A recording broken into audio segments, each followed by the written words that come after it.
This talk is about the good old times. We'll touch, well, almost everything from the old C64. And, well, just let's start. Give a hand to Michael Steil.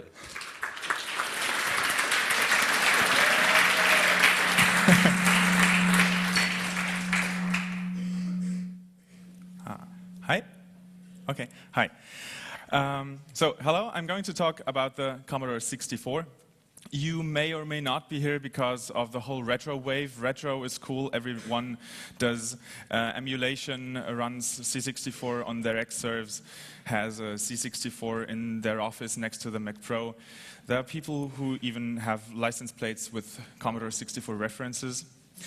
But there's a very important point I want to make here, which is you can do good chip design and bad chip design. And the C64 was a very good chip design. If you compare it to competitors from the same time, like IBM's CGA card, it could address the same amount of memory, but could do graphics like this, and the Commodore could do graphics like that.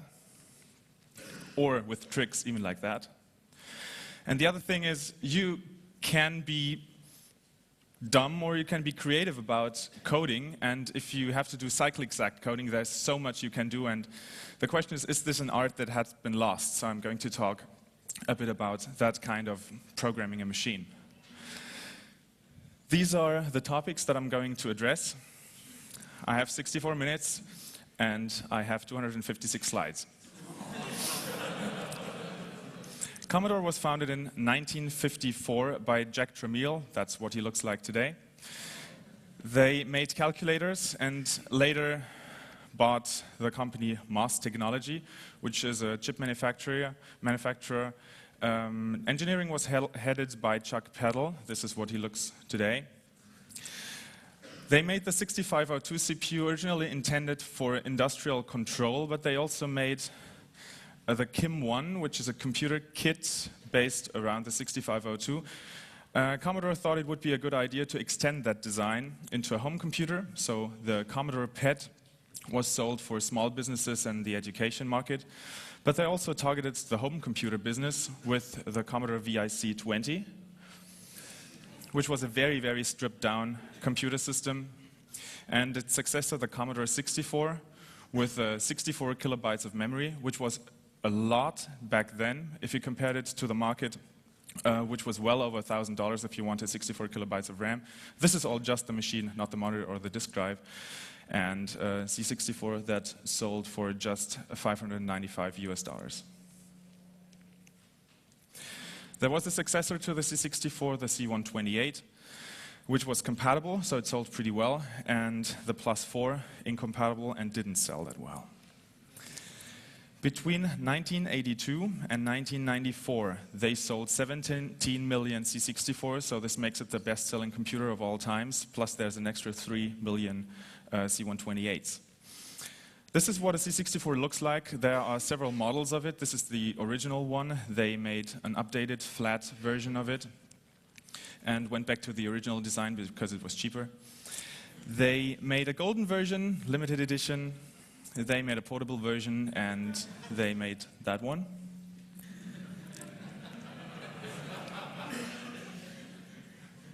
So this is what it looks like if you start a C64. It boots right into BASIC, just from ROM. You can either type in your BASIC program if you want, or you can load something from disk or tape. To give you an impression on the graphics capabilities, this is a very, very early demo by Commodore themselves, the 1982 Christmas demo.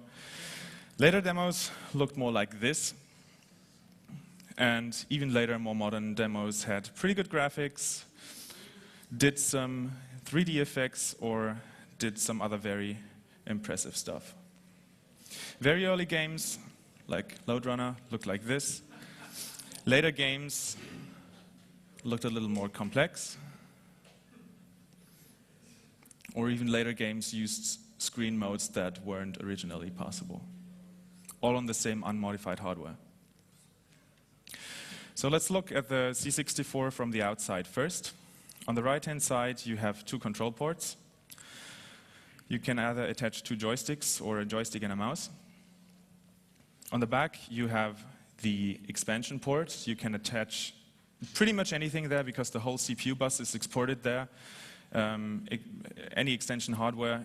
Mostly people attached extra ROMs there with library routines and extra basic extensions for usability, like the final cartridge on this picture. There's two monitor connectors, one RF connector and an S-video-like connector for monitors. The IEC serial bus for floppy drives and printers, tape connector, and the user port for pretty much anything else. So this is what a typical system would look like, a C64 and a 1541 disk drive on a Commodore monitor in this case. Looking inside, this is the main board. On the left-hand side, you have the CPU, which is a 6510, which is very similar to the 6502. Two CIA 6526 controllers. These are I/O controllers. And on the right, you have the SID 6581 sound chip and the VIC video chip. So let's go through all these components and let me explain them to you a little bit. The 6502 was designed in 1975 by a team of engineers that had been at the company Moss. They had left Motorola. Engineering was headed by Chuck Peddle, and they're holding the die shot there. The schematic diagram of it, you'll understand it in 5 minutes. This should give you an impression of what the assembly language looks like. Assembly instructions are 1 up to 3 bytes, so it's a 1-byte opcode and 0 to 2 bytes operand. It's an 8-bit CPU. It has 3 registers. The accumulator, which can do arithmetic and logic, 2 index registers, X and Y. They can be used for indexing, can't do arithmetic, but they can be incremented and decremented. There's a processor status with negative overflow 0 and carry and a few other bits, 16-bit program counter, and an 8-bit stack pointer or an 8-bit stack pointer register and an effective 16-bit stack pointer. The upper 8-bit are always confined to 1. So this has some implications on the memory layout of a 6502-based system. The page 0 in RAM is special. I'll talk about this one later. Page 1 is the stack, so the stack is always confined to those 256 bytes. The stack starts at 01FF and grows down. This is an overview of the opcodes that it supports. Out of a possible 256 opcodes, about 150 are available. Let me give you an impression on the instruction set. There are load instructions, store instructions of those registers. You can rotate and shift only the accumulator. You can increment and decrement memory and the X and Y registers. There's addition and subtraction instructions. They always add or subtract the carry as well, so you have to explicitly set or clear the carry. There's Boolean logic, there's compare, and there's the bit instruction. So all these load from memory or from registers, all these are the store instructions. There are some that do direct memory, read, modify, write. These are the arithmetic ones, these are the logic ones, and the column on the left are just like those on the right, but they only change the bits instead of writing back the result. For all those instructions, there are several addressing modes. So depending on which instruction, there are either more or less addressing modes available.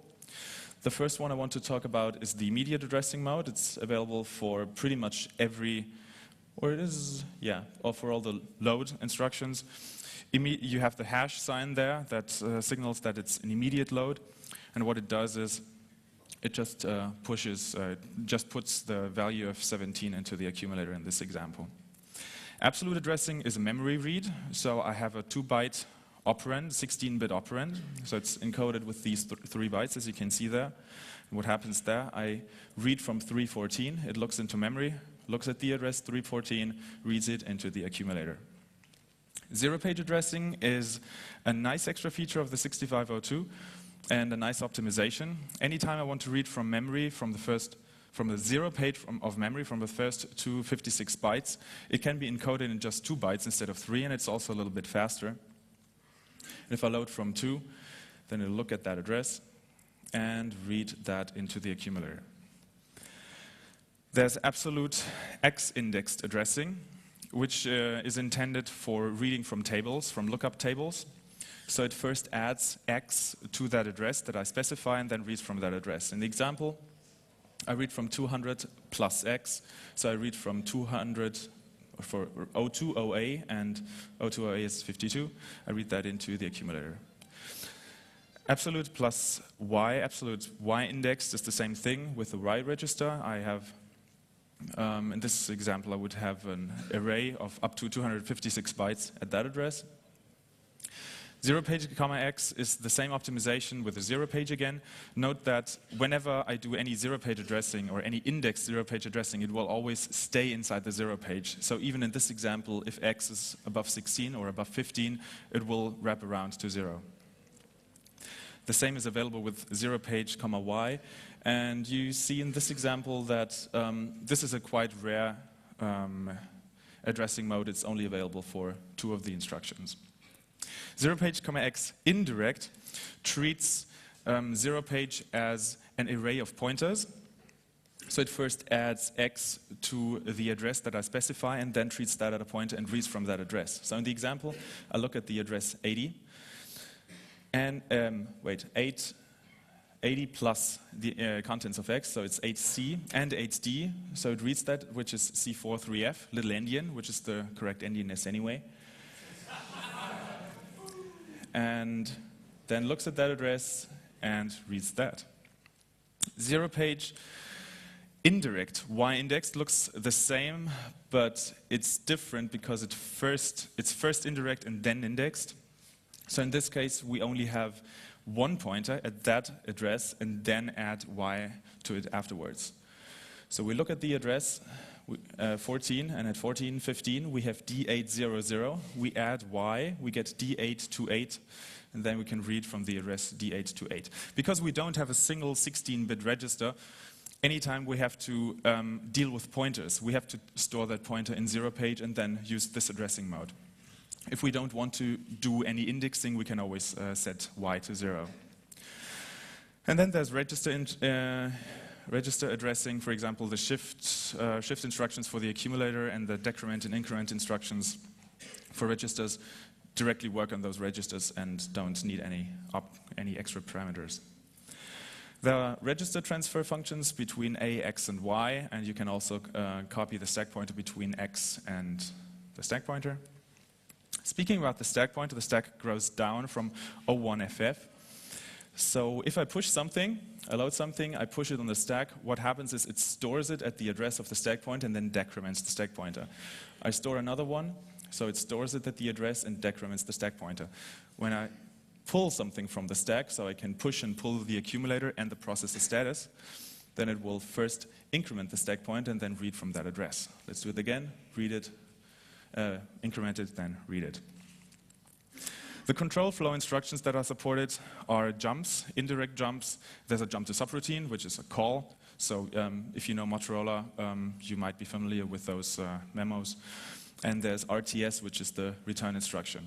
What's interesting here is that the address that gets put on the stack is the current program counter +2, although a jump is 3 instructions. So when it gets read back from the stack, another 1 has to be added to get the effective address.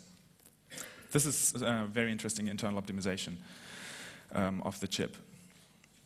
At the top of RAM, there are 3 vectors for interrupts, non-maskable interrupts, as well as the reset vector. The way interrupts work, we can see at the break instruction. Break is the same as an interrupt, but in software. It first pushes the program counter +2, just like in JSR. Then it pushes the processor status and then jumps to over the interrupt vector. You can distinguish between a software interrupt and a hardware interrupt in that you look at the status that got pushed on the stack. There's an extra bit, the break bit, which tells you whether it was software or hardware. And a return from interrupt will just pop the processor status and then pop the return address. So because there's no way to push and pull X and Y directly, this is what an interrupt handler would look like. If you want to save all the registers, you push your accumulator, you transfer X and push your X, you push your Y, you have to clear a decimal flag. Not everyone does it. I'll speak about the decimal flag later. And if you return from an interrupt, you pull Y, you pull X, you pull your accumulator, and you return from the interrupt. You can branch depending on 4 of those flags, on all those arithmetic flags, negative, overflow, 0, and carry, with branch plus, branch minus, and so on. Branch carry clear and branch carry set can be used for comparing comparing something for greater and for less. Like in this example, I compare something that I read from memory with 5, and if the carry is clear, which means it's less than 5, then it takes that branch. You can see that branches are encoded with a 1-byte relative address. So this is position independent, but you can only go up to plus 127 minus 128, counting from the byte after the branch. You can set and clear most of the flags directly. You can set and clear the decimal flag, which I'm going to talk about later. And if you set the interrupt flag, you will mask the interrupts and turn off all the interrupts. Setting and clearing the carry flag explicitly is necessary if you want to add and subtract, because it's only available with carry added as well. So you have to clear the carry flag if you want to add something, and you have to set the carry if you want to subtract something. So now about the D flag, the decimal flag, there's actually a patent on it. They had a very clever implementation on how to do binary coded decimal, which nobody really uses, especially not nowadays, but it seems to have been pretty important back in the day. Normally, if you add 9 and 2 in assembly, you'd get OB. It's just a standard hexadecimal number. But if you set the decimal flag, it will do a decimal adjust after each addition and subtraction. So if you add 9 and 2, you will get a hex 11. This is how it's implemented, but that's not important right now. Let's talk about a very important instruction, which is the NOP instruction. I tried to put everything that it does on a single slide, which is hard, but I tried it anyway. So now let's look at a small snippet of code. This code that I'm going to show you is taken from Commodore Basic version 2 from the original, from the PET update. It's written by Microsoft, and it's actually Easter egg code which will print Microsoft if you pass a parameter of 6502 to the wait instruction. So what it does, it loads, this is a 0-page load, the low byte of the first parameter, compares it to the low byte of 6502. If not, it branches away, tests the high byte, subtracts it, so if it's 0, it would also be okay. It's not equal, so we branch away. We store that, that's a 0, so we just initialize a pointer here. We also copy the 0 to the Y register. This is the high byte of the screen RAM address, so we store the screen RAM at parameter 1, so we can use that as a pointer in 0-page.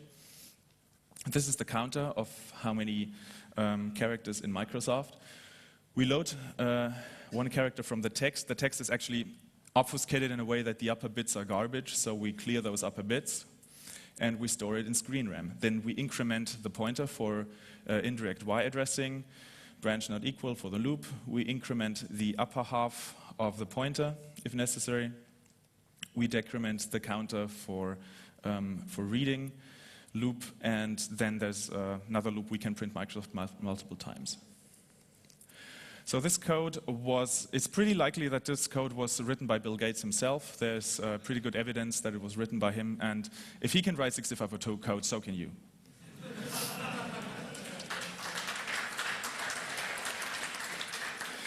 Now, what's pretty important on the 6502 is cycle counting. If you want to apply it if you want to use the 6502 in any device, you will have to do cycle counting somewhere in any case. A rule of thumb there is every memory access will be 1 cycle, and there's no instruction that is less than 2 cycles. So let's look at that example again. Parameter 1 is a 0-page address, so if it had been an absolute address, it would be 4, but in this case it's 3 cycles, because load and parameter are 2 bytes already, and then it has the extra fetch of the 0-page byte, so that's 3 fetches. The compare is a 2-byte instruction, and it doesn't have an extra fetch, so it's 2. A branch is 2 bytes, so it's always 2. If it's taken, it's an extra cycle. This is another zero-page load. We've had that one, we've had that. What's interesting here is this is an absolute load indexed. Absolute loads are 3 bytes already, so that's 3 cycles. Then there's the load from RAM, which is the 4th cycle. And if we have a carry on adding X, then this is another cycle. So this one is 6. So some of them are a little more complicated, and the return instruction is 6 cycles, and so is jump to subroutine. The 6502 has several chip bugs that people have to work around. They have been fixed in later revisions, but this C64 only has faulty chips. It never got updated. And yeah, it's sometimes very important for compatibility that these are not updated. For example, if you have an indirect jump, it should read the address that it jumps to, the low byte from this address and the high byte from that address. But it fails to do the carry, so it reads the high byte from that address. So always avoid that instruction. This is an interesting quirk. Normally, you wouldn't notice it from a software perspective, but if you use it on memory-mapped I/O hardware, you can see the difference. If you increment something, it will do an extra store at the address of the original value before it updates it to the updated value. And there's something similar with a ghost read. If you store something X indexed, then there's another load at the original address, not at the address plus X, but the original address. So in this example on a C64, it would acknowledge all interrupts, even if it shouldn't touch that address at all. The break instruction can be lost if an interrupt occurs right there. So the break instruction is, yeah, better don't use it. And there's an interesting flaw in that there are lots of illegal opcodes, which are all the opcodes which are not defined, but they didn't bother to just set all those to knobs or to breaks or to crashes, but they just do a combination of all the other opcodes.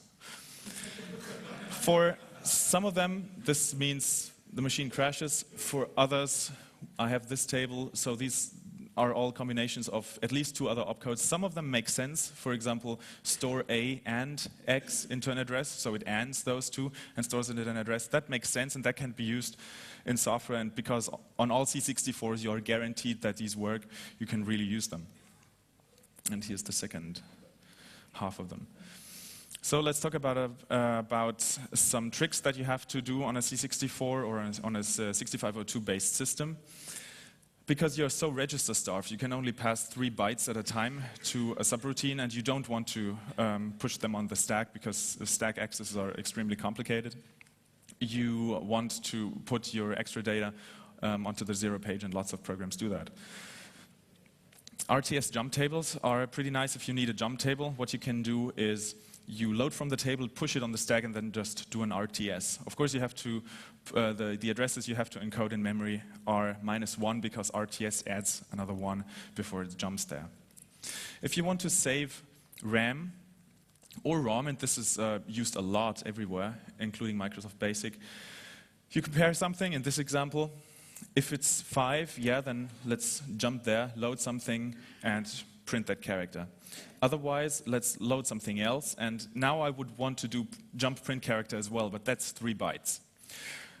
All I want to do is skip the next instruction.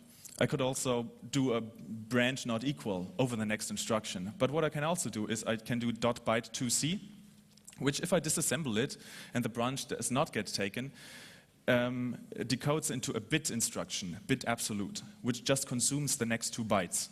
And a bit will just will AND that address with the accumulator and store it in the flags, but will not store it anywhere else. So it's basically a no-op for our purpose. So it skips the next instruction, and we only wasted a single byte. It's a little slower, but it saved us 2 bytes. Self-modification is used a lot on 6502-based systems. In this example, which would clear the screen RAM on a C64, we could do this with 0-page indexed, 0-page indirect Y indexed, but it's a lot easier and even faster if we do it absolute Y indexed and then have an increment instruction that just increments this byte in our own code, if we're not running in ROM. Let's look at the block diagram again. Now we can understand a few parts of that. The program counter logic is pretty complicated.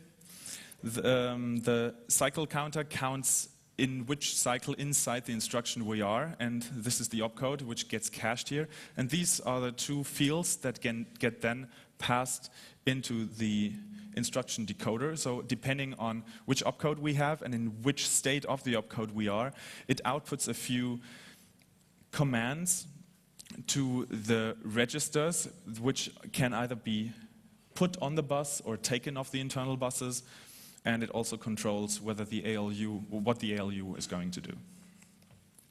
Looking at the die shot again, this is this decoder ROM. There's all this logic that controls everything, including the ALU, and that's the register set. The 6502 has about 4,000 gates compared to 20 or so million of today's CPUs. And you can see that about half of the CPU is registers alone, although it's just 4 or 5 general purpose registers, or 4 or 5 registers at all. The 6502 next to the Z80 has been a very important CPU. It has been used in many, many systems. For example, the Apple I, which is a rare collector's item today, the Apple II series, the BBC Micro. It's been in all the Atari 8-bit computers and gaming consoles and handhelds. It has been in the Nintendo 8-bit and 16-bit gaming consoles, and it has been in that guy, of course. The C64 uses a 6510, which is exactly a 6502 with just 6 more I/O pins for memory, switching, and a few other things, and it runs at almost 1 megahertz.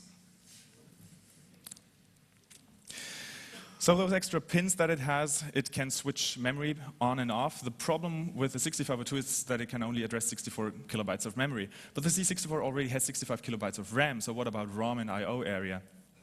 So this is the normal memory layout that you would see, but you can turn on and off all those ROMs. So underneath BASIC, there's another RAM bank. If you turn it off, you'll just see that one. What's interesting, if you write into ROM, it will always write into the RAM underneath.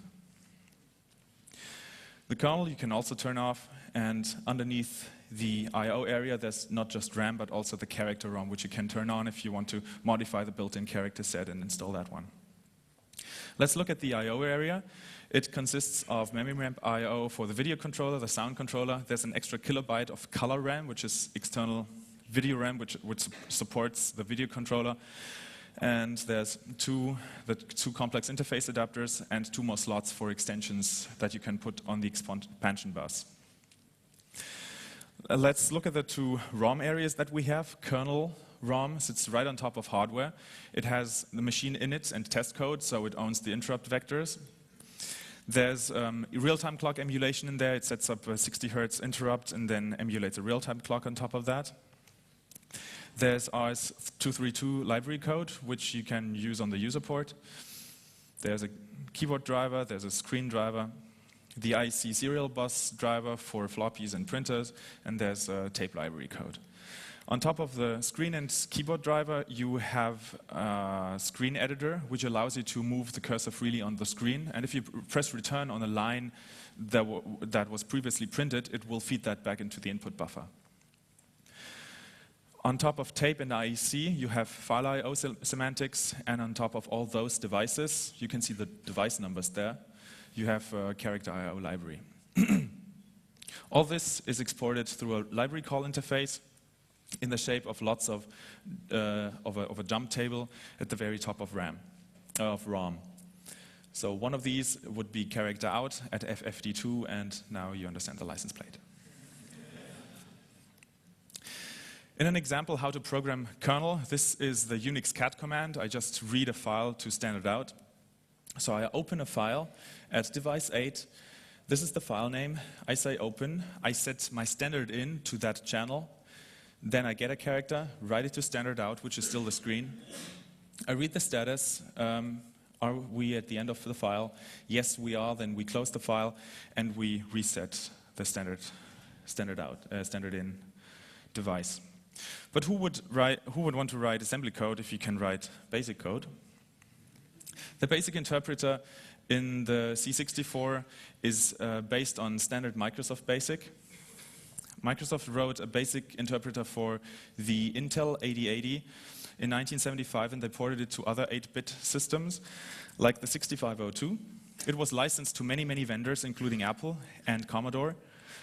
So the version 1 was used in the original PET, but it had so many bugs that that Commodore requested an updated version 2, which was then shipped in the PET. But from then on, they never went back to Microsoft and just did their own thing and extended the source code into version 4, which had some extra disk commands for the PET and later versions of V4. For the C64, they took the V4 code base and removed all the disk commands again to get it down to 8 kilobytes, but left the bug fixes in. So the C64 and the VIC-20 have the updated but stripped down Commodore Basic version. This is the instruction set of Microsoft Commodore Basic, which is pretty minimal. The orange ones are the ones that Commodore added for disk I/O. The functions are pretty interesting because there's a very good floating point library built in that can also be used from other assembly programs if you need floating point support.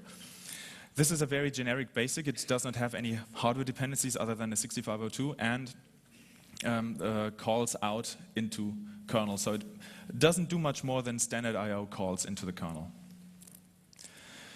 So in BASIC, you can use all this memory from 0800 up to A000, and the RAM bank up there cannot be used by BASIC and is especially intended for support code in assembly that you can put there. This gives you the 38911 BASIC bytes free. But there's BASIC, and it's not really user-friendly. There's a graphical operating system, GEOS, which looks like this. It's pretty much it's a quite exact clone of the original 1984 Macintosh user interface, with also pretty much the same feature set, which is quite impressive for a 64 kilobyte 8-bit system. Berkeley Softworks, the manufacturers of GEOS, also made some extra software for that, including GeoCalc, which is a spreadsheet application. GEOS was pretty slow. A database application, as well as a desktop publishing application. GEOS does not use kernel or BASIC at all, so it turns off all ROM, has its screen RAM, its damage backup screen RAM, a lot of code, some internal data, and there's some memory left for the application. And GEOS also has a kernel-style jump table there. But if you don't want to go through any libraries, but want to program the hardware yourself, you have to go through all those chips. So there's the complex interface adapter, there's 2 of them. They all have 16-bit general-purpose I/O pins, either input or output, configurable per chip. Both have each 16-bit timers and a built-in time-of-day clock, which is not used by kernel.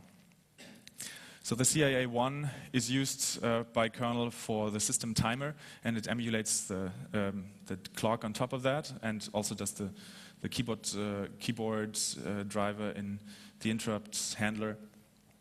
CIA1 also handles the 2 control ports with its general I/O pins, and also does the keyboard. This is the keyboard matrix. The C64 has about 64 keys, so they fit nicely into an 8x8 matrix. One side of the matrix is set to output on port A, and the other one is set to input on port B. And now if I press right shift, I short that one connection. And if a driver then sets each of those outputs to 1, then it will see that here's the shortage, and we'll see that 6 and 4 are pressed, which is right shift. CIA2 manages the IEC bus as well as the user port. Then there's the sound chip, the sound interface device, SID 6581.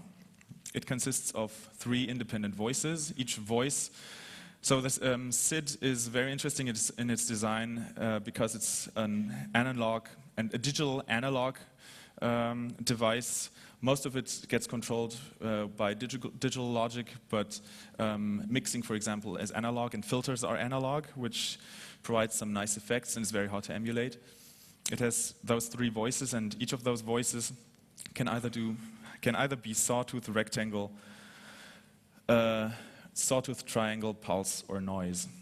The volume gets controlled by an envelope and by standard attack, decay, sustain, and release envelope, which you can define per voice. and are the analog filters, low pass, high pass, or band pass.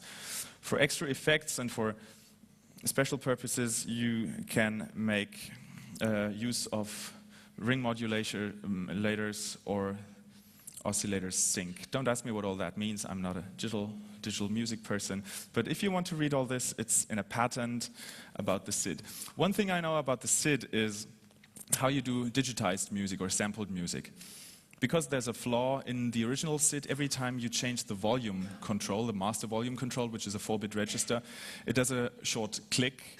So if you do that repeatedly, you can put anything on the speakers. So if you have your digitized music, you just have a big loop and put it into the volume register. This also gives you a fourth voice. So many musical pieces use that as typically as the drums, as an extra drum voice.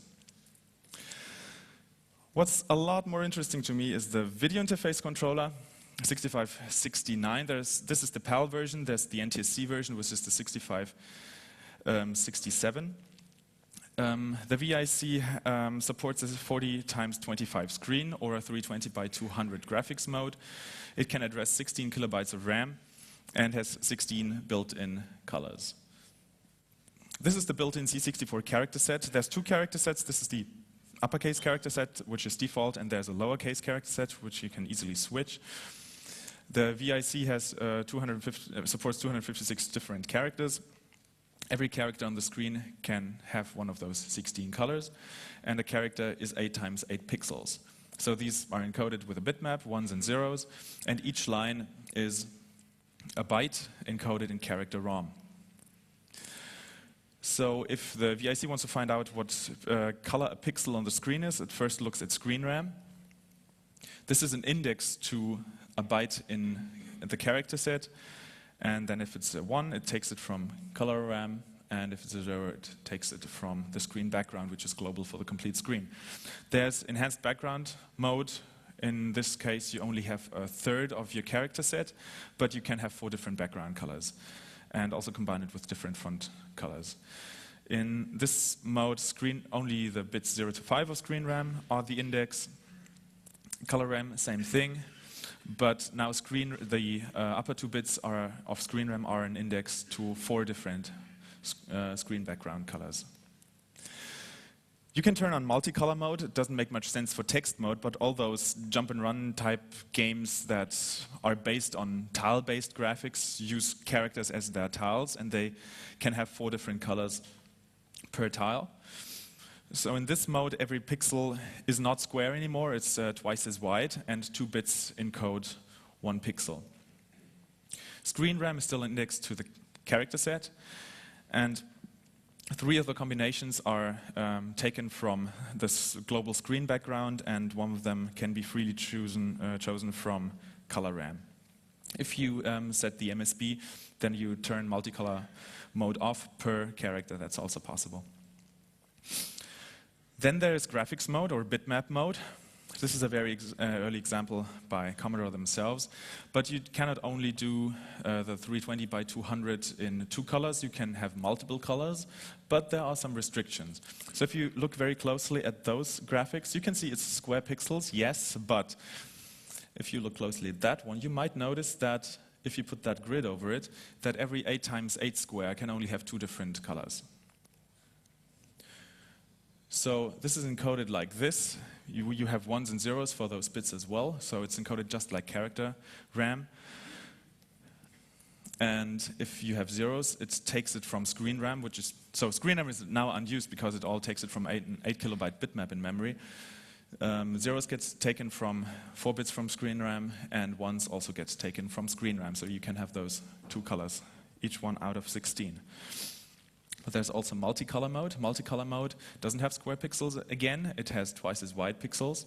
And if you look at the grid here, at the 4x8 grid, you can have 4 different colors per block, and 1 of the combination encodes the screen background, 2 are taken from screen RAM, and 1 is taken from color RAM. So all the tiles have to share 1 color, which is the screen background color, but you can choose 3 colors freely. Then there's soft scrolling. You can shift the the picture left and right pixel-wise, like this. The problem is if you shifted it right by 7, the next time you want to put the next character in there, but you already see that there's nothing there because it lacks the screen room for a 41th column. So what you can do is you can switch it into 38 column mode. And you can do the same thing vertically and also switch it from 25 row mode into 24 row mode. The Commodore 64 VIC supports sprites. A sprite is 24 times 21 pixels in size, and there's 8 of these sprites. 0 pixels are transparent, 1 pixels are the dedicated sprite color that you can choose freely per sprite. There's also, again, multicolor mode, 4 colors, and 00 is transparent. 1 combination encodes the sprite color, which you can freely choose, and 2 encode the global multicolor sprite colors, which are global for all the sprites. You can expand sprites horizontally, vertically, and both, which doesn't seem like it makes much sense because the resolution is so bad, but if you use it wisely, you can do pictures like this. So these sprites are, well, most of these are normal, but the bird up there actually consists of 2 Y-expanded sprites, and it doesn't look all that bad. Sprite priority. Sprites with lower numbers are on top of sprites with higher numbers, and you can choose a sprite priority over background or background over sprites on a per sprite basis. If you write a game and you want to detect sprite collision, the VIC can do that for you. So every time 2 pixels that it draws overlap, it knows about that and will raise a flag in a register and can also cause an interrupt if you want that. Let's look at how memory is laid out. VIC can address 16 kilobytes of RAM. So in these 16 kilobytes, you can have 16 different locations for the screen RAM. It has to be aligned to 1 kilobyte. A character set is 2 kilobytes in size. You can have it at 8 different locations. The bitmap is 8 kilobytes, so you can have 2 different locations for the bitmap there. And the sprite is 64 bytes. So there's up to 256 different sprites that you can specify, but only 8 at a time. So the VIC addresses 16 kilobits at a time, and it doesn't have its own dedicated RAM. It uses the C64's main RAM. So there's 4 different banks, and you can switch between those banks and put your video RAM wherever you want. But you have to be careful because in 2 banks, which is bank 0 and bank 2, there's an area where you cannot address RAM, but every time the VIC addresses something there, it will see character ROM instead. So you cannot put your own data there, but if you want to use the built-in character ROM, you can use it on those banks. So let's go more into the internals of the VIC. So I told you that it has a resolution of 320 by 200, but this is only the visible part, but the invisible parts are just as important, especially if you want to do some tricks. So let's take away the monitor and look at the overscan area. This is the area that the VIC really draws, but there's even more. There's the hsync and vsync areas, which don't draw any pixels, but they're there in the timing anyway. I'll show that on the next slide. But the timing works like this. If the raster beam draws the picture, it will draw it from left to right and line by line, and the time of 1 character on screen is exactly 1 machine cycle. So the visible screen would be 40 cycles at 1 megahertz, and a whole raster line is 63 cycles. So this is how the raster beam would paint the picture. It goes from line to line, from left to right, and also in the hsync area, and then also in the vsync area. And the raster register, which is located at D012, is then updated. So if at this position, I just in the middle of a line change some register of the VIC, it will change immediately, and I can do some nice effects there. Like if I change the background color in this line, the VIC will start drawing a different background color in the middle of that line and continue drawing that. So if I do this on the whole screen up to the end of the screen, it will just continue with a white screen there. If I continue doing that, it will draw a complete white screen on the next screen, but if I turn it back off, I can have this for 1 frame. If I want to do this for every frame, and if I don't want to compare the raster register all the time, I can set a raster interrupt. So I set an interrupt at those red points. So I set it to the first red point first, so it draws this half picture, the interrupt hits, I change the background color. It now draws a white background. Then I set another interrupt, and it hits, and I set it back, so it draws the rest. This is done extensively in games. Like here, we switch between text mode and actually that graphic is text mode as well. It's tile-based mode, and I need two raster interrupts to do this screen splitting. Another example here is this uses at least 3 raster interrupts to do the 3 parts of the screen which scroll differently. And the demo we saw uses screen splitting a lot as well. But what's also interesting about this demo is it uses the area outside of the screen area in the border. So first there's the raster bars, which are pretty easy to do because all you have to do is change the background color and change the border color at the same time, then delay a few cycles until you're in the next line and repeat the whole thing. And there's extra graphics down there. That is a little bit more tricky. I'll show you that trick now. You remember that we can switch the screen between 24 line mode and 25 line mode, so this is 24. If we look at the bottom left of the screen, this is 25 lines, this is 24 lines.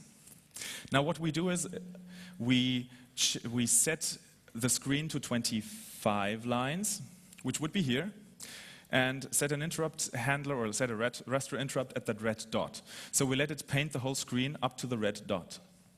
Now we change the line where the vertical border would start up to this address. And now that trigger, when it has to turn on the vertical border, never triggers, so it just continues painting the screen. It does not paint any more characters because it's not programmed to do that, but it can paint sprites there. So while normally if you had sprites, that would be behind the border. If you use that trick, so you have to do that on every screen, every time it paints the screen. So in hyperscreen mode, your sprites will behave like this, and you can put lots of sprites into the vertical border. Many games make extensive use of this, like this game. This is the actual screen area. On the bottom, you have 8 sprites here, just for that status. And the top border, you have also more sprites. All in all, you have 21 sprites on this screen, so how is this possible? This is also pretty easy. You have several compartments of the whole screen and several raster interrupts, and you just reprogram your sprite registers for every screen several times. So in each of those compartments, you can have 8 sprites. This is called sprite multiplexing, and if you're really good at sprite multiplexing, you can either have a good sprite multiplexing routine which can position them anywhere on the screen and position as many as you like, or you can do something like this, which just reprograms the sprites whenever they are painted. And this way you get very big sprites. In this example, this flicker is caused, I think, by the emulator. I think the original game did not have that flicker. Speaking about perfect timing, the timing of the VIC is pretty complicated, and I have to know about the timing to understand some of the tricks. So the VIC and the C6502 share the same amount of RAM, and RAM runs at twice the speed, so they can share it pretty nicely, because on every rising edge, VIC can access RAM, and on every falling edge, the 6502 can access RAM. Because the VIC needs to do lots of memory accesses for the screen, like this. It has 1 memory access per cycle, which is 1 memory access per character, to read the character screen data. So it does 40 fetches per line. But on every first line of every character line, it has to do extra fetches because it has to fetch the indexes from screen RAM. So there it has to do two fetches per cycle. This is possible with RAM, but in this case, the 6502 cannot access RAM anymore, so the 6502 is stalled in that time. If you look at the complete picture, so in all those lines, in all those areas, the 6502 is turned off and cannot do any processing because the VIC is using the bus. These lines are called bad lines, and the rule for the bad line is pretty easy. If the lowest 4 bits of the lowest 3 bits, actually, that's a mistake, of the raster register are the same as the lowest 3 bits of the Y scroll register, then it means this is a bad line. So normally you would have the bad lines there, the red X's, But if I have a restore interrupt at the red dot, and then always make sure that this trigger never hits, and always change Y scroll so that it doesn't cause the next bad line, it's possible to move down and up the rest of the screen, and it will just paint nothing there.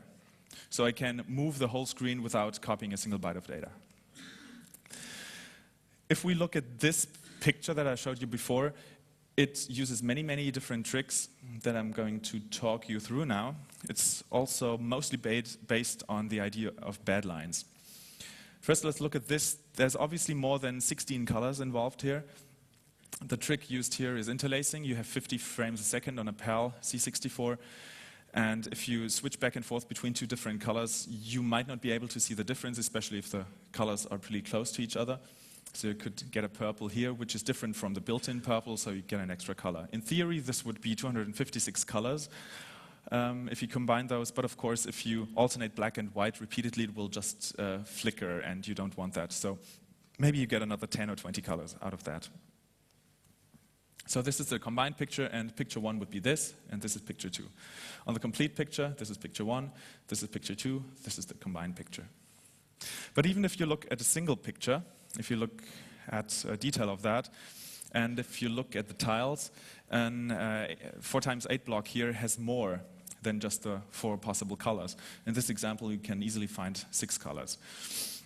The trick you can do there is, because 2 of the colors come from screen RAM, and you can change the screen RAM pointer whenever you like.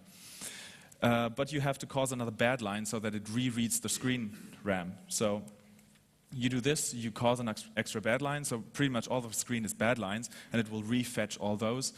And what you have in effect is not those 4 colors, but in every 4x2, you can choose 4 colors freely with some restrictions though.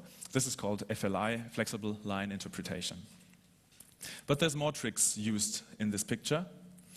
There's a lot of border area used. So if we look at the complete picture, the bottom border, we know that already, that's hyperscreen.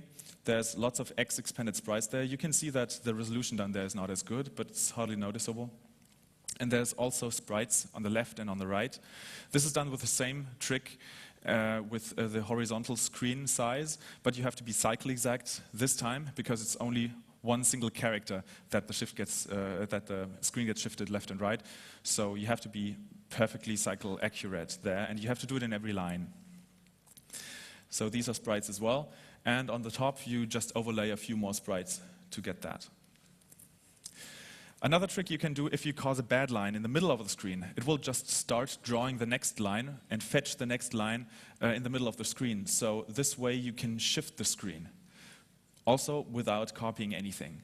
So normally with soft scroll, you would soft scroll the first 8 pixels and then copy your complete screen, which is great for a text mode screen, but with a graphics screen you don't have the time. This would take 2 or 3 frames just to copy the whole data. So you can just move it without actually moving a byte. This is called VSP, variable screen position. The game I showed you before, Mayhem in Monsterland, uses this. This is running in bitmapped mode. This is a multicolor bitmap, and it just horizontally shifts the screen and copies the new data on the sides. Another trick you can do is you can compress a line. This is called line crunching. If you just cause a bad line to make the next character line draw already without finishing the current line. If you do this 25 times in a row, you can compress the whole screen into 25 lines. So this gives you the opportunity to move anything up and down as much as you want. If you the problem is that you have lots of garbage on the screen, but if you turn on multicolor and extended background color, the VIC will interestingly always output black pixel on top of everything. So this will, you won't see the garbage there. But you can put sprites on that to work around the black bars. If you use that in a game, it will look somewhat like this. This is Fred's back. You have sprites up there, and you have a real bitmap down there with all the colors, and you can move that in all directions. This is called AGSP, any given screen position.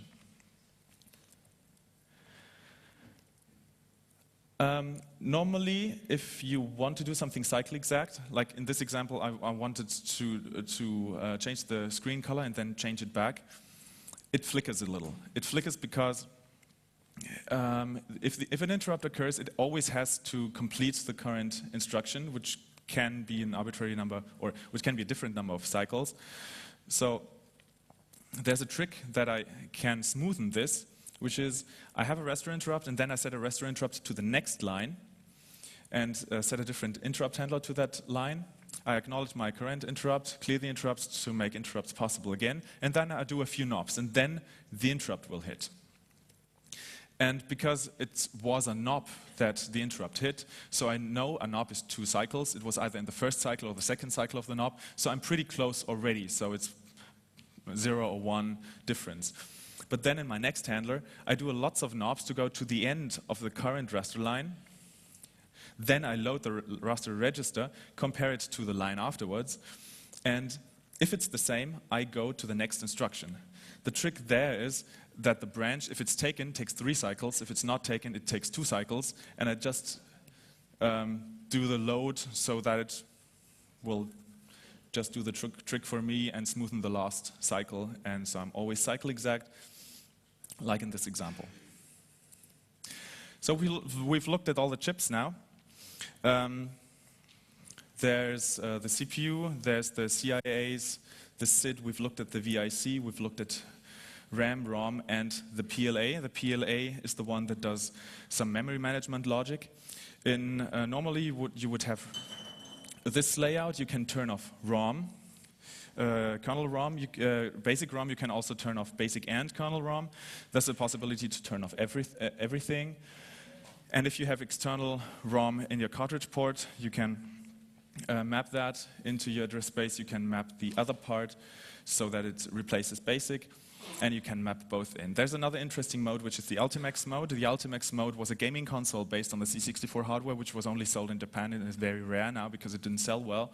It only had 4 kilobytes, or it had less than 4 kilobytes of RAM, and if you're in this mode, so it supports Ultimax cartridges, and if you put those in, that it will go into this memory layout.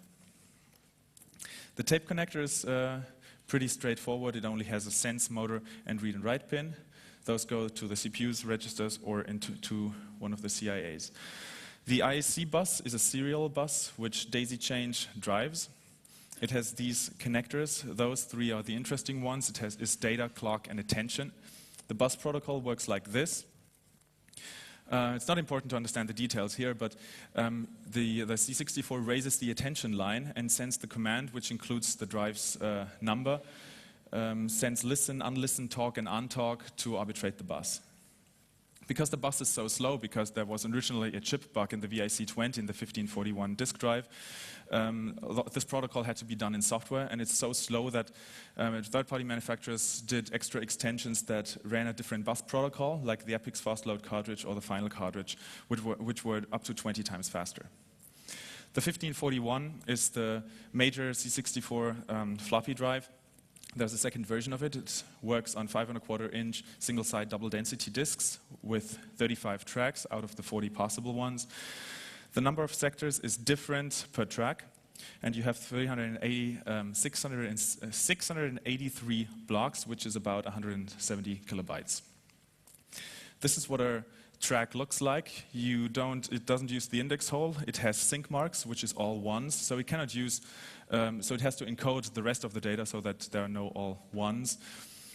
This is the header of a sector. There's another sync mark, and this is the actual sector data, GCR encoded, and there's the next sync mark. The directory format looks like this. The file system looks like this. There's the block availability map and the disk name, 16 characters, and also on track 18 are all the file names, which are 16 characters, which is pretty modern. This is what the drive mechanism looks like, and this is the electronics. It's a whole dedicated 6502 computer with 2 VIA controllers, with ROM, RAM, and a PLA. The memory map looks like this. It has 4 kilobytes of RAM. It has an I/O area with 2 VIAs. It has ROM. Interesting is the old Commodore drives had 2 CPUs, one for the bus and the file system, the other one for the drive mechanism. On this 1541, it was shared on 1 CPU. It switched between those 2. One wrote job code and the other one wrote back the error codes. There's also a double-sided version. There's a 3.5-inch version, which wasn't as popular because not as compatible. There was even a hard disk. There's memory expansions. There's freezer and speeder cartridges. There's 16-bit CPUs for the C64 with 8 megahertz and up to a megabyte of RAM. There's also the Super CPU, which has 20 megahertz, 16-bit, and up to 16 megabytes. Great for GEOS. Great also for the few games that support it. These came very late. And this is the C64 DTV, which is a complete reimplementation of the C64 on an FPGA, which is very hackable. You can attach an IEC bus and a keyboard to it. So, what's next? Have you learned anything? Yes. Then please go and code a demo.